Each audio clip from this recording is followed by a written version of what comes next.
கொஞ்சம் கற்பனை செஞ்சு பாருங்க. ஒரு அழகான கடற்கரை. ஆனா அங்க கடல் தண்ணிக்கு பதிலா பல லட்சம் கேலன் கருப்பான அடர்த்தியான கச்சா எண்ணெய் அலையடிக்குது. கேட்கவே ரொம்ப கொடூரமா இருக்கு. ஆமா, மூச்சு விட முடியாம ஆயிரக்கணக்கான கடல் பறவைகளும் டால்பின்களும் செத்து கரை ஒதுங்குது. 1969ல சாண்டா பார்பரா கடற்கரையில அமெரிக்க மக்கள் காலையில கண் விழிச்சப்போ பார்த்த காட்சி இதுதான். ஒரு மிகப்பெரிய சுற்றுச்சூழல் பேரழிவு அது. கரெக்ட். ஆனா இந்த ஒரு சம்பவம் உலகத்தோட சட்டங்களையே மாத்தி எழுதுற அளவுக்கு ஒரு மாபெரும் இயக்கமா மாறும்னு அன்னிக்கு யாருமே எதிர்பார்க்கல. கண்டிப்பா எதிர்பார்க்கல. இந்த ஆழமான உரையாடலுக்கு உங்களை வரவேற்கிறேன். இன்னைக்கு நாம அலச போறது எழுத்தாளர் ஜனா அவங்க தொகுத்து வழங்கிய உலக புவி தினம் ஏப்ரல் 22 அப்படிங்கிற மிக முக்கியமான குறிப்புகளை பற்றி தான். ரொம்ப முக்கியமான ஒரு டாபிக் இது. ஆமா, ஏன்னா புவி தினம்னாலே ஏதோ ஸ்கூல்ல நடக்கிற கட்டுரை போட்டி இல்லனா வருஷத்துக்கு ஒரு முறை ஒரு மரக்கண்ணை நட்டுட்டு செல்ஃபி எடுக்கிறதுன்னு தான் நிறைய பேர் நினைச்சுக்கிட்டு இருக்கோம். அது ஒரு சடங்கு மாதிரி ஆயிடுச்சுப்போம். உண்மைதான். ஆனா உண்மையிலே அது அப்படி கிடையாது. 190க்கும் மேற்பட்ட நாடுகள்ல சுமார் 1 பில்லியன் மக்களை ஒருங்கிணைக்கிற உலகின் மிகப்பெரிய சுற்றுச்சூழல் இயக்கமா இது எப்படி மாறுச்சு அப்படிங்கறத பத்தி தான் நாம பேச போறோம். இதுல ஜேன் அவர்களோட குறிப்புகள்ல இருந்து எனக்கு ரொம்ப ஆச்சரியமா இருந்த ஒரு விஷயம் என்னன்னா, அவங்க உலக புவி தினத்தை ஒரு கொண்டாட்டமா பார்க்கல. ஓ, பின்ன எப்படி சொல்றாங்க? அத ஒரு சர்வைவல் மேனுவல், அதாவது நாம் உயிர் வாழ்வதற்கான வழிகாட்டுதலா சொல்றாங்க. குறிப்பா 1970ல ஆரம்பிச்ச அந்த இயக்கம் வெறும் விழிப்புணர்வுக்காக மட்டும் நடத்தப்படல. அப்போ அதுக்கு பின்னாடி வேற ஒரு நோக்கம் இருந்திருக்கா? ஆமா, அது ஒரு கொள்கை மாற்றம். அதாவது கவர்மெண்ட் லெவல்ல சட்டங்கள் எப்படி மாறணும், அதுக்கு மக்களோட கூட்டு சக்தி எப்படி ஒரு கருவியா பயன்படுத்துச்சு அப்படிங்கறத புரிஞ்சுக்கிறது ரொம்பவே முக்கியம். அதுதான் எனக்கும் ரொம்ப இன்ட்ரெஸ்டிங்கா பட்டுச்சு. இந்த சாண்டா பார்பரா என்ன கசிவை நேர்ல பார்த்த கேலார்ட் நெல்சன் அப்படிங்கிற ஒரு மக்கள் போராட்டத்தை தொடங்குறாரு. அவர் ஒரு செனட்டர். அவர் தான் இதை ஆரம்பிச்சார். கரெக்ட். இதுல இருந்து தான் 1970 ஏப்ரல் 22 முதல் புவி தினம் உருவாகுதுன்னு ஜனம் அவங்க நோட்ஸ்ல இருக்கு. ஆனா இங்க எனக்கு ஒரு உண்மையான சந்தேகம் வருது. சொல்லுங்க, என்ன சந்தேகம்? ஒரு பேரழிவு நடக்கும்போது மக்கள் கோவப்படுறதும் ரூட்டுக்கு போராடுறதும் சாதாரணமா நடக்கிற ஒண்ணுதான். கொஞ்சம் மக்கள் பூங்காக்கள்ல கூடி முழக்கமிட்டா உடனே அரசாங்கம் பயந்து போய் சட்டத்தை மாத்திடுமா என்ன? நீங்க கேக்குறது ரொம்ப லாஜிக்கான கேள்விதான். ஆனா அந்த வருஷம் நடந்தது கொஞ்சம் மக்கள் பண்ண போராட்டம் கிடையாது. வேற எப்படி இருந்துச்சு? ஏப்ரல் 22 அன்னைக்கு அமெரிக்காவுல சுமார் 2 கோடி பேர் வீதிக்கு வந்தாங்க. வாவ், 2 கோடி பேரா? ஆமா, அதாவது அப்போதைய அமெரிக்க மக்கள் தொகையில அது 10%. மாணவர்கள், சமூக செயற்பாட்டாளர்கள், சாமானியர்கள்னு எல்லா தரப்பு மக்களும் ஒட்டுமொத்தமா வேலை நிறுத்தம் செஞ்சாங்க. ஓஹோ. ஒரு நாட்டுல 10% மக்கள் ஒரே நேரத்துல ரோட்டுக்கு வந்தா அங்க என்ன ஆகும்னு நீங்களே யோசிச்சு பாருங்க. ஒட்டுமொத்த பொருளாதாரமும் ஸ்தம்பிக்கும். ஓ, அப்போ இது வெறும் சுற்றுச்சூழல் போராட்டம் மட்டும் இல்ல, ஒரு பொருளாதார ரீதியான அழுத்தம்னு சொல்றீங்க. எக்ஸாக்ட்லி. அந்த கூட்டுச் செயற்பாடு அரசியல்வாதிகளுக்கு ஒரு மிகப்பெரிய பயத்தை உருவாக்குச்சு. இதுக்கு நாம செவிசாய்க்கலனா அடுத்த எலெக்ஷன்ல நம்ம நிலைமை மோசமாயிடும்னு அவங்க உணர்ந்தாங்க. அவங்களுக்கு ஓட்டு பயம் வந்துருச்சு. ஆமா, அந்த அரசியல் நிர்பந்தம் தான் அமெரிக்காவுல சுற்றுச்சூழல் பாதுகாப்பு முகமை அப்படிங்கிற ஒரு பிரம்மாண்டமான அரசமைப்பு உருவாக காரணமா இருந்துச்சு. அந்த EPA அமைப்பு சொல்றீங்களா? கரெக்ட். அது மட்டும் இல்லாம தூய காற்று சட்டம், தூய நீர் சட்டம் மாதிரியான வரலாற்று சிறப்புமிக்க சட்டங்களை ஏற்ற வச்சது. வெறும் கோபம் எப்படி ஒரு சிஸ்டத்தையே மாத்துச்சுங்கிறதுக்கு இதுதான் மெக்கானிசம். நிஜமாவே ஆச்சரியமா இருக்கு. ரோட்ல கத்துனால சட்டம் வரல, அவங்க கத்துன விதம் பொருளாதாரத்தையும் அரசியலையும் அசைச்சு பார்த்ததுனால சட்டம் வந்திருக்கு. சரியா சொன்னீங்க. இதுதான் அடுத்த 20 வருஷத்துல 140 நாடுகளுக்கு பரவி இன்னைக்கு எர்த் டே ஆர்க் அமைப்பால 190க்கும் மேற்பட்ட நாடுகள்ல ஒருங்கிணைக்கப்படுது. இப்ப புரியுது. இந்த வரலாற்று பின்னணியிலிருந்து நாம் அப்படியே நிகழ்காலத்துக்கு வருவோம். 2026ஆம் ஆண்டிற்கான உலக புவி தினத்தோட கருப்பொருள் நமது சக்தி நமது பூமி அப்படின்னு ஜனா அவங்க குறிப்புல இருக்கு. ஆமா, ஆப்பாவோ ஆ பிளானட். இந்த இடத்துல ஒரு பூர்வகுடி அமெரிக்க பழமொழியை அவங்க கோட் பண்ணிருக்காங்க. நாம் பூமிய நம் முன்னோர்களிடமிருந்து மரபுரிமையாக பெறவில்லை, மாறாக நம் குழந்தைகளிடமிருந்து கடனாக பெறுகிறோம் அப்படின்னு. ரொம்ப ஆழமான வரிகள் அது. ஆமாம். நாம எப்பவுமே நம்ம தாத்தா பாட்டி நமக்காக என்ன சொத்து விட்டுட்டு போனாங்கன்னு தான் பாப்போம். ஆனா இந்த கோணம் ரொம்ப வித்தியாசமா இருக்கு. உண்மைதான். இது ஒரு மிகப்பெரிய தத்துவ பார்வை. அதாவது ஜெனரேஷனல் டெப்ட் அப்படின்னு சொல்லுவாங்க. இந்த பூமியில உள்ள வளங்களை நாம செலவு பண்ற ஒவ்வொரு நிமிஷமும் நம்ம குழந்தைகளோட பேங்க் அக்கவுண்ட்ல இருந்து பணத்தை எடுத்து செலவு பண்ற மாதிரி. எக்ஸாக்ட்லி அதேதான். மகாத்மா காந்தி சொன்னதையும் ஜனம் இங்க இணைக்கிறாங்க. பூமியிடம் நமது தேவைகளை பூர்த்தி செய்ய போதுமான வளங்கள் உள்ளன, ஆனால் நமது பேராசையை பூர்த்தி செய்ய போதுமானவை இல்ல அப்படிங்கிறார். பேராசை தான் இங்க பெரிய பிரச்சனை. அதே போல ஐன்ஸ்டீனும் இயற்கையா ஆழமாக உற்று நோக்குங்கள், அப்போது நீங்கள் அனைத்தையும் இன்னும் சிறப்பாக புரிந்து கொள்வீர்னு சொல்றாரு. சூப்பர். இந்த எல்லா மேற்கோள்களுக்கும் பின்னாடி இருக்கிற ஒரே லாஜிக் என்னன்னா, இயற்கையா நாம கட்டுப்படுத்த முடியாது, அதோட சுழற்சியில நாமளும் ஒரு சின்ன அங்கம் மட்டும்தான் அப்படிங்கிறது தான். அந்த சுழற்சியை புரிஞ்சுக்கணும்னு சொல்லும்போது ஜனா அவங்க நோட்ஸ்ல இருக்கிற ஒரு உதாரணம் எனக்கு ரொம்ப பிடிச்சிருந்தது. அந்த கம்பளிப்பூச்சி உதாரணம் தானே? ஆமா, ஒரு அருவருக்கத்தக்க கம்பளிப்பூச்சி எப்படி பல மாற்றங்களுக்கு உள்ளாகி அழகான வண்ணத்து பூச்சியா மாறுதோ அதுபோல நாமும் மாறணும்னு சொல்றாங்க. மாற்றம் இல்லாமல் முன்னேற்றம் இல்லை அப்படிங்கிறாங்க. அந்த விஷயத்தை நாம இன்னும் கொஞ்சம் ஆழமா அறிவியல் பூர்வமா பார்க்கலாம். ஒரு கம்பளிப்பூச்சி வண்ணத்து பூச்சியா மாறும்போது அது சும்மா ஒரு புது சட்டைய போட்டுக்கிட்டு சிறகு முளைக்கிறது இல்ல. பின் அப்படி மாறுது.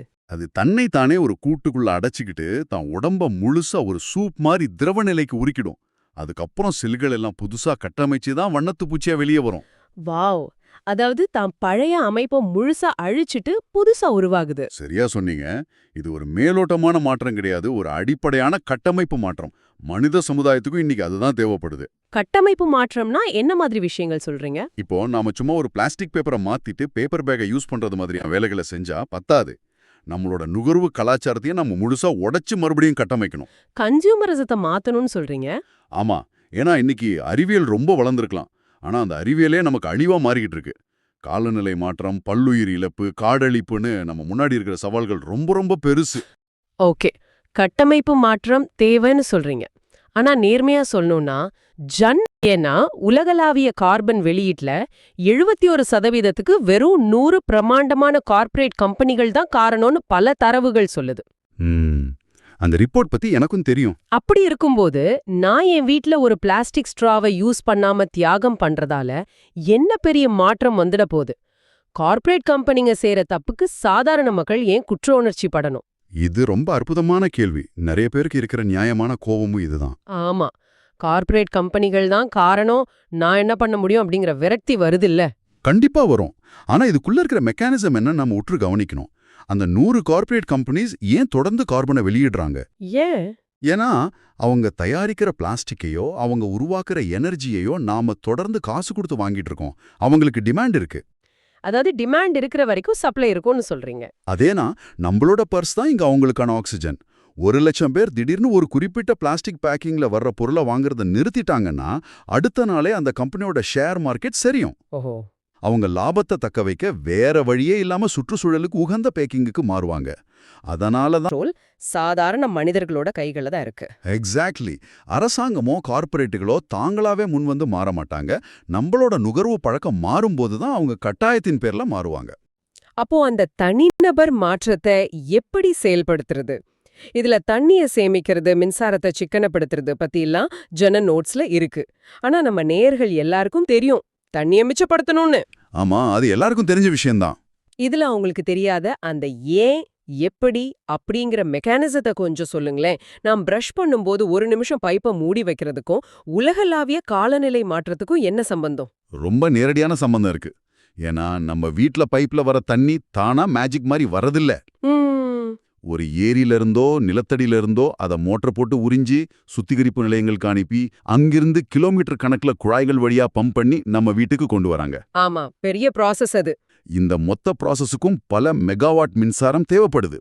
அந்த மின்சாரம் எங்கிருந்து வருது?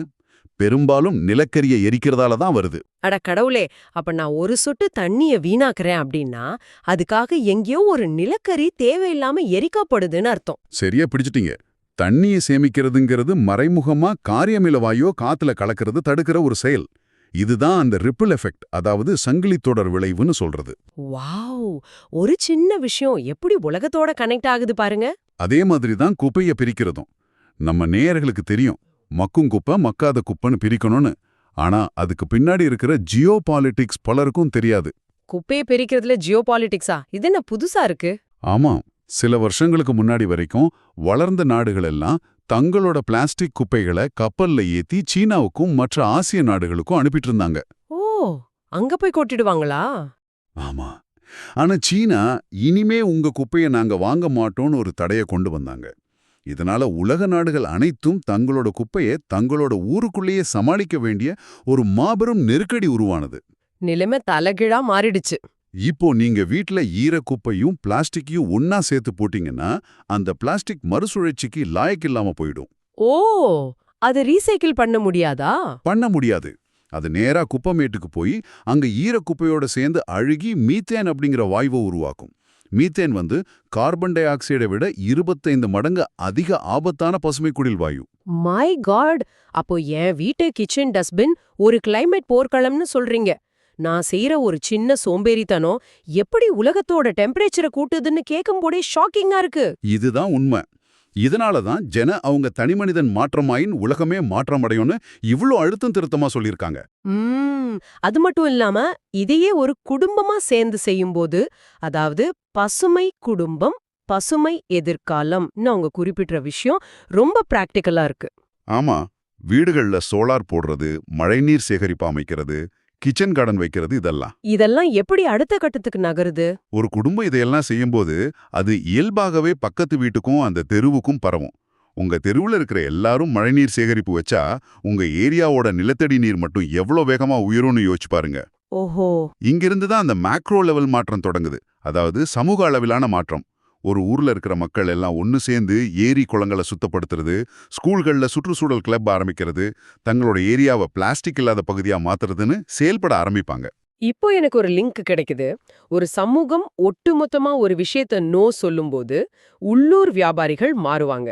பிளாஸ்டிக் இல்லாமலும் பிசினஸ் பண்ண முடியும்னு அவங்க நிரூபிக்கும்போது அரசாங்கம் அதை வேடிக்கை பார்த்துட்டு இருக்காது இல்லையா? எக்ஸாக்ட்லி. ஒரு உள்ளூர் மாடல் சக்சஸ் ஆகும்போது அரசாங்கம் தைரியமா அதை மாநில அளவிலையோ தேசிய அளவிலையோ சட்டமா கொண்டு வரும். பொருளாதார பயம் போயிடும். ஆமா, பொருளாதாரம் பாதிக்கப்படும்ங்கிற அரசியல்வாதிகளோட பயம் போயிடும். தேசிய அளவுல கடுமையான சுற்றுச்சூழல் சட்டங்கள் வருவதற்கு இதுதான் அடிப்படை. அதுக்கப்புறம் தான் பெரிய முதலீடுகள் வரும்னு சொல்றீங்க. கரெக்ட். சூரிய ஒளி, காற்று மின்சார திட்டங்கள்ல பில்லியன் கணக்கில் முதலீடுகள் வரும். புதுசா நகரங்கள் கட்டும்போது அதுல பசுமை வளங்களை எப்படி இணைக்கிறதுன்னு அரசாங்கம் திட்டமிடும். அதாவது என் வீட்ல நான் குப்பையை பிரிக்க ஆரம்பிக்கிறது என் நாட்டோட தேசிய கொள்கையே டிசைன் பண்ணதுங்கிற மெக்கானிசம் இப்ப தெளிவா புரியுது. இது ஒரு சங்கிலி தொடர் மாதிரி தான். ஆனா இது ஒரு நாடோட முடிஞ்சிடக்கூடாதுன்னு ஜனநோட்ஸ்ல வலியுறுத்தப்பட்டிருக்கு. ஏன்னா காத்துக்கும் கடலுக்கும் பார்டர் கிடையாது. இந்தியால ஏறுற டெம்பரேச்சர் அண்டார்டிகால பனிய உருக்கும். 100% உண்மை. அப்போ சர்வதேச அளவுல நாடுகள் எப்படி இணையணும்? முக்கியமா இந்த நெட் ஜீரோ அப்படிங்கிற வார்த்தையை நாங்க அடிக்கடி நியூஸ்ல கேட்கறோம். அதோட உண்மையான அர்த்தம் என்ன? நம்ம நேயர்கள் இத பத்தி தெரிஞ்சுக்கணுமே. நெட் ஜீரோ கார்பன் அப்படிங்கிறது ரொம்ப சிம்பிளான ஒரு கணக்கு தான். நெட் ஜீரோனா நாம கார்பனை வெளியிடுவதையே மொத்தமா நிறுத்திடணும்னு அர்த்தம் கிடையாது. ஓ, அது சாத்தியம் இல்லையா? அது சாத்தியமும் இல்ல. ஆனா நாம எவ்வளவு கார்பனை காத்துல கலக்க விடுறோமோ அதே அளவு கார்பனை மரங்கள் வளர்ப்பதன் மூலமாகவோ அல்லது கார்பன் கேப்சர் போன்ற அதிநவீன தொழில்நுட்பங்கள் மூலமாகவோ காற்றிலிருந்து உறிஞ்சி எடுத்துடணும். ஓ, பேலன்ஸ் பண்ணணும்னு சொல்றீங்க. ஆமா, அதாவது வரவும் செலவும் சமமா இருக்கணும். +10 -10 = 0. அதுதான் நெட் ஜீரோ. ஓ, அப்போ இப்போ நம்ம நேயர் ஒருத்தர் ஆபீஸ்க்கு கார்ல போயிட்டு இருக்காருன்னா அந்த கார் வெளியிடுற புகைய பேலன்ஸ் பண்ண வேற எங்கேயோ ஒரு மரம் அதை உறிஞ்சிக்கிட்டு இருக்கணும், அல்லது தொழில்நுட்பம் மூலமா அதை கேப்சர் பண்ணணும். சரியா சொன்னீங்க. ஆனா இது எந்த ஒரு நாடும் தனிச்சு செய்ய முடியாது. அதுக்கு தான் சர்வதேச ஒப்பந்தங்கள் தேவைப்படுது. வளர்ந்த நாடுகள் வளரும் நாடுகளுக்கு தங்களோட பசுமை தொழில்நுட்பங்களை இலவசமாகவோ அல்லது குறைந்த விலையிலேயோ கொடுக்கணும். ஏன்னா காத்துக்கு நாடு தெரியாது. ஆமா, வளிமண்டலத்துக்கு இது அமெரிக்கா அனுப்புன கார்பனா இல்ல ஆப்பிரிக்கா அனுப்புன கார்பனான்னு பிரிச்சு பார்க்க தெரியாது. பூமிக்கு வர ஆபத்து ஒண்ணுதான். கரெக்ட். அதனால தான் John one planet one responsibility அப்படிங்கிற வார்த்தையை ரொம்ப ஆழமா பயன்படுத்துறாங்க. ரொம்ப அழகா சம்மரைஸ் பண்ணீங்க. ஒரு தனி மனிதனோட சிந்தனையில தொடங்குற மாற்றம் எப்படி ஒரு குடும்பத்தோட பழக்கமாகி, ஒரு சமூகத்தோட பண்பாடாகி, ஒரு நாட்டோட சட்டமாகி, கடைசியில ஒட்டுமொத்த உலகத்தையும் இணைக்கிற ஒரு சர்வதேச நெட் ஜீரோ ஈக்குவேஷனா மாறுதுங்கிற அந்த பிரம்மாண்டமான வரைபடம் இன்னைக்கு நமக்கு கிடைச்சிருக்கு. கண்டிப்பா. இது ஒரு மாபெரும் பயணம். ஜெனரேன்ஸ் அவங்களோட உலக புவி தினம் ஏப்ரல் 22 குறிப்புகள். புவி தினம் அப்படிங்கிறது ஏதோ கேக் வெட்டி கொண்டாடுற விஷயம் இல்ல. அது மனித இனம் தப்பி பிழைப்பதற்கான ஒரு மிகப்பெரிய எச்சரிக்கை அலாரம் அப்படிங்கறத ரொம்ப தெளிவா புரிய வச்சிருக்கு. ஆமா, நம்ம வாழும் இந்த காலகட்டம் மனித பரிணாமத்துல ஒரு உச்சகட்ட அறிவியல் வளர்ச்சியை கண்ட காலகட்டம்.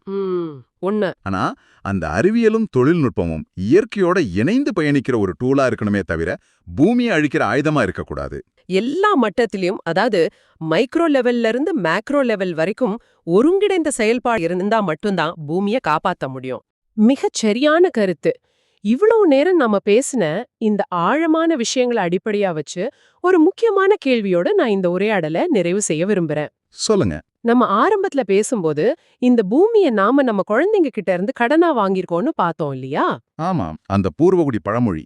இப்போ நீங்க கொஞ்சம் நிதானமா யோசிச்சு பாருங்க. இன்னைக்கு நீங்க ஏதோ ஒரு கடையில சாதாரணமா தூக்கி எறியும் ஒரு சின்ன பிளாஸ்டிக் கவர் அல்லது பிளாஸ்டிக் பாட்டில் உங்களை விடவும் உங்க குழந்தைங்களை விடவும் ஏன் அவங்க குழந்தைங்களை விடவும் பல 100 வருஷங்கள் இந்த பூமியில அழியாம அப்படியே இருக்க போகுது. அதுதான் இதுல இருக்கிற மிகப்பெரிய பயம். ஆமா, ஒரு கடனை திருப்பி கொடுக்கும்போது யாராவது அதோட கொஞ்சம் நஞ்சியும் சேர்த்து திருப்பி கொடுப்பாங்களா என்ன? ஆனா நாம அதைத்தான் செஞ்சுக்கிட்டு இருக்கோம். சிந்திக்க வேண்டிய விஷயம். அப்படியானால் நாம நம்மோட அடுத்த தலைமுறைக்கு எந்த மாதிரியான நிரந்தரமான குப்பைகளை கட்டாயம் மரபுரிமையா விட்டு செல்றோம்? நாளை காலையில நீங்க தூங்கி எழும்போது அந்த முதல் நிமிஷத்துல இருந்து நீங்க செய்யற ஒவ்வொரு சின்ன செயலும் பூமியோட எதிர்கால கணக்குல வரவா அல்லது செலவா அப்படிங்கறத நீங்களே முடிவு செய்து கொள்ளுங்கள். மிக அருமையான பதிவு. தொடர்ந்து சிந்தியுங்கள், செயல்படுங்கள். இந்த ஆழமான உரையாடலில் எங்களோடு இணைந்தமைக்கு நன்றி.